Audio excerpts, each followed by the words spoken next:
India में एक ऐसी इंडस्ट्री है जो सरकार को टैक्स नहीं देती, जो लीगली नॉन प्रॉफिट है, जिसे गवर्नमेंट जमीन सब्सिडीज रेट पर देती है और यह इंडस्ट्री हर साल 2 लाख करोड़ का मुनाफा कमाती है। यह कोई रिलायंस का कंपनी नहीं है और ना ही टाटा की कंपनी है। यह वह जगह है जहां आप हर सुबह अपने बच्चे को छोड़कर आते हो। और अब एक रिसिप्ट देखिए, क्लास 5 के एक बच्चे का जो एक प्राइवेट सीबीएसई स्कूल में पढ़ने जाता है। उसकी ट्यूशन की फीस 72,000, एनुअल चार्जेस 18,000 है, smart classes fees 8,400, activity fees 6,000, library fees 3,600, AC fees 4,800 और डेवलपमेंट फीस 12,000।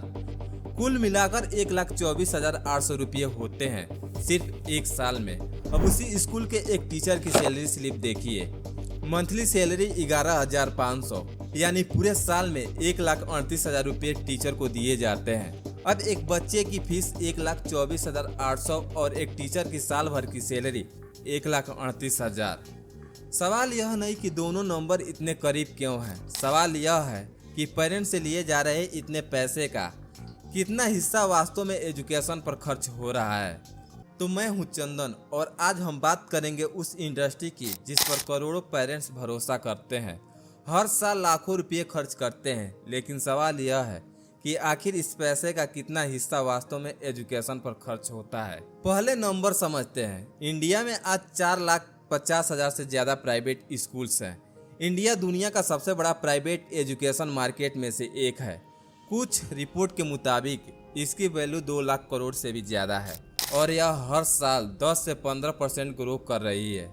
अब एक सर्वे का डाटा देखिए। 2025 में 31,000 पेरेंट पर सर्वे हुई 309 जिले में, और रिजल्ट क्या निकला? हैदराबाद और बेंगलोर में फीस 10 से 30% बढ़ी सिर्फ एक साल में। कुछ स्कूल में फीस बढ़ी, कुछ में 50% बढ़ी और कुछ केसेस में लगभग डबल। दिल्ली में दिल्ली पेरेंट्स एसोसिएशन ने 2024 में कंप्लेन की। कुछ स्कूल ने 2015 से अब तक फीस 94% बढ़ाई बिना किसी गवर्नमेंट परमिशन के। और सबसे हैरानी की बात, इंडिया में 4.5 लाख से ज़्यादा प्राइवेट स्कूल होने के बावजूद पूरे देश के लिए प्राइवेट स्कूल फीस रेगुलेट करने वाला कोई सिंगल नेशनल सिस्टम ही नहीं है। स्टेट लॉ है, गाइडलाइंस है, कमिटीज है, लेकिन इन्फोर्समेंट ऑलमोस्ट जीरो। ये 5 तरीके जिनसे स्कूल आपकी जेब काटती है। पहला, हिडन फीस का जाल। जब आप एडमिशन लेने जाते हो, स्कूल्स आपको एक नंबर दिखाता है, ट्यूशन फीस। वह आपको रीजनेबल लगती है, आप सोचते हो ठीक है मैनेज हो जाएगा। फिर कुछ हफ्तों बाद पहली फीस रिसिप्ट आती है और अचानक स्मार्ट क्लासेस से लेकर बिल्डिंग फंड अनेकों चार्जेस लगाए जाते हैं और देखते ही देखते जिस फीस को आप 50,000 समझ रहे थे वह 80,000 से 1 लाख या उससे भी ज़्यादा हो जाती है। यूनिफॉर्म, बुक, ट्रांसपोर्ट और एक्टिविटीज चार्जेस जोड़ दिए जाएं तो कई फैमिली के लिए हर साल 20,000 से 1 लाख एक्स्ट्रा देना आम बात है। पुणे के एक पेरेंट ने बताया, स्कूल का यूनिफॉर्म बाहर नहीं मिलता था क्योंकि डिजाइन यूनिक था, स्कूल से ही खरीदना पड़ता था। दूसरा, बुक्स और यूनिफॉर्म का मोनोपोली। सीबीएसई ने स्कूल्स को ऑफिशियली वार्न किया, स्कूल प्राइमेज पर बुक्स और यूनिफॉर्म का सेल नहीं होना चाहिए, यह कमर्शियल एक्टिविटी है। लेकिन ग्राउंड रियलिटी अक्सर अलग दिखती है। कई स्कूल पेरेंट को स्पेसिफिक शॉप से बुक्स और यूनिफॉर्म खरीदने के लिए कहते हैं, बाहर से खरीदने का ऑप्शन अक्सर नहीं होता। मध्य प्रदेश हाई कोर्ट के सामने आए एक केस में आरोप लगाया गया कि स्कूल्स, बुक सेलर्स और पब्लिशर्स के बीच एक क्रिमिनल कोलाइजन था। कोर्ट रिकॉर्ड के मुताबिक फेक ISBN वाली बुक बेची गई, स्टूडेंट से लगभग 53 लाख एक्स्ट्रा वसूले गए और FIR रद्द करने की मांग को कोर्ट ने स्वीकार नहीं किया। तीसरा, बिल्डिंग फंड का ब्लैक बॉक्स।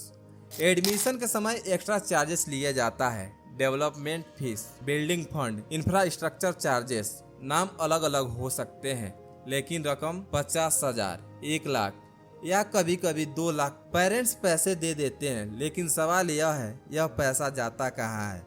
क्या इसका ऑडिट होता है? क्या पेरेंट को पूरा हिसाब मिलता है? अब कर्नाटक का एक मामला देखिए। कोविड के दौरान जब बच्चे घर पर थे, क्लासरूम खाली थे, स्कूल बसेस नहीं चल रही थी। तब CAG की 2024 के रिपोर्ट के मुताबिक कर्नाटक के प्राइवेट स्कूल ने 345 करोड़ एक्स्ट्रा फीस चार्जेस किए, जबकि कोर्ट का आदेश था पेरेंट को 15% डिस्काउंट दिया जाए। लेकिन कई स्कूल ने फीस कम करने के बजाय उल्टा और ज़्यादा पैसा वसूला। और सबसे हैरानी की बात, गवर्नमेंट के पास इसे मॉनिटर करने का कोई प्रभावी सिस्टम ही नहीं था। यानी जब पूरा देश लॉकडाउन में था तब भी फीस कलेक्शन जारी था और बिल्डिंग फंड, डेवलपमेंट फीस और बाकी चार्जेस का हिसाब किसी ब्लैक बॉक्स की तरह बना रहा, जिसमें पैसा तो जाता है लेकिन बाहर क्या निकलता है यह पेरेंट को भी साफ मालूम नहीं। चौथा, एडमिशन डोनेशन। एडमिशन के समय कई पेरेंट को एक और शब्द सुनने को मिलता है, वॉलंटरी डोनेशन। वॉलंटरी यानी आपकी मर्जी, लेकिन कई पेरेंट का दावा है कि ग्राउंड रियलिटी अलग होती है। सवाल यह है, अगर डोनेशन पूरी तरह वॉलंटरी है तो फिर एडमिशन प्रोसेस में इसकी चर्चा क्यों होती है। अब दिल्ली का एक मामला देखिए। DPS द्वारका पर फीस वृद्धि को लेकर एक सवाल उठे। 2020 में 20%, 2021 में 13%, 2022 में 9%, 2023 में 8% और 2024 में 7%। इसी मामले में डिस्ट्रिक्ट मजिस्ट्रेट की प्रोब भी शुरू हुई। लेकिन यहाँ एक बड़ा सवाल खड़ा होता है, जब तक जांच शुरू होती है, जब तक रिपोर्ट्स आती है, तब तक पेरेंट्स वे फीस पहले ही भर चुके होते हैं। पांचवा, टीचर एक्सप्लेनेशन। यह शायद पूरे सिस्टम का सबसे महत्वपूर्ण हिस्सा है। स्कूल जब कहता है हम क्वालिटी एजुकेशन देते हैं, तो सवाल है क्वालिटी देता कौन है?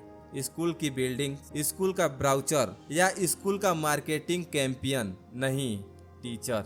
वही टीचर जो रोज क्लासरूम में खड़ा होता है, वही टीचर जो बच्चों को पढ़ाता है, वही टीचर जिस पर पूरे एजुकेशन सिस्टम की क्वालिटी टिकी हुई है।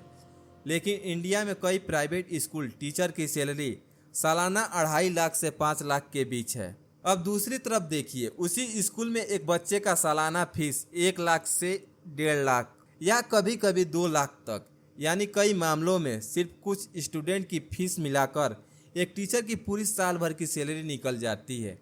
और यहीं से सवाल शुरू होता है, अगर फीस लगातार बढ़ रही है तो क्या टीचर की सैलरी भी उसी रफ्तार से बढ़ रही है? कई स्कूल ओनर्स और इंडस्ट्री रिपोर्ट प्रॉफिट मार्जिन की बात करते हैं। कुछ रिपोर्ट में यह 30 से 40% तक बताया जाता है। लेकिन पेरेंट्स का सवाल अलग है। अगर स्कूल नॉन प्रॉफिट ट्रस्ट के रूप में रजिस्टर्ड है तो फिर फाइनेंशियल बर्डन हर साल इतना तेजी से क्यों बढ़ रहा है?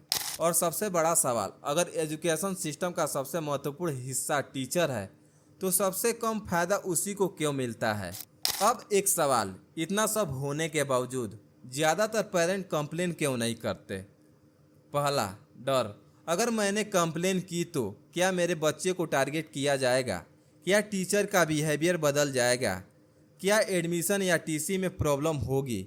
सही हो या गलत, कई पेरेंट्स के मन में यह डर मौजूद रहता है। और जब डर मौजूद हो तो लोग अक्सर चुप रहना चुनते हैं। दूसरा, स्टेटस गेम। मेरा बच्चा DPS में पढ़ता है, रायान में पढ़ता है, DAV में पढ़ता है। स्कूल सिर्फ स्कूल नहीं रहता, वह स्टेटस सिंबल बन जाता है। और धीरे धीरे स्कूल का नाम फीस से बड़ा हो जाता है और पेरेंट फीस को एक्सपेंस नहीं इन्वेस्टमेंट मानने लगती है। तीसरा, संक कॉस्ट ट्रैप। 3 साल हो गए, अब स्कूल बदलना सही रहेगा, नए इन्वायरमेंट में एडजस्ट करेगा, बोर्ड्स भी पास हैं और इसी सोच में 1 साल और निकल जाते हैं। फीस बढ़ती रहती है लेकिन डिसीजन टलता रहता है। और शायद यही पूरे सिस्टम का सबसे दिलचस्प बात है।